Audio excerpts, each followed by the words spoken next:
کرتے رہو، بے شک اللہ جلد حساب لینے والا ہے۔ آج تمہارے لیے سب پاکیزہ چیزیں حلال کر دی گئیں، اور اہل کتاب کا کھانا بھی تم کو حلال ہے اور تمہارا کھانا ان کو حلال ہے، اور پاک دامن مومن عورتیں اور پاک دامن اہل کتاب عورتیں بھی حلال ہیں، جبکہ ان کا مہر انہیں دے دو، اور نکاح سے عفت قائم رکھنی مقصود ہو، نہ کہ کھلی بدکاری کرنی اور نہ چھپی دوستی کرنی۔ اور جو شخص ایمان کا منکر ہوا اس کے عمل ضائع ہو گئے اور وہ آخرت میں نقصان پانے والوں میں ہوگا۔ مومنوں، جب تم نماز پڑھنے کا قصد کیا کرو تو اپنے منہ اور کوہنیوں تک ہاتھ دھو لیا کرو، اور سر کا مسح کر لیا کرو، اور ٹخنوں تک پاؤں دھو لیا کرو،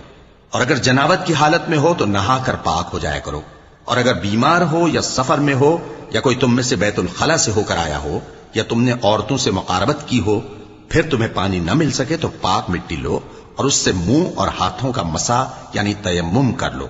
اللہ تم پر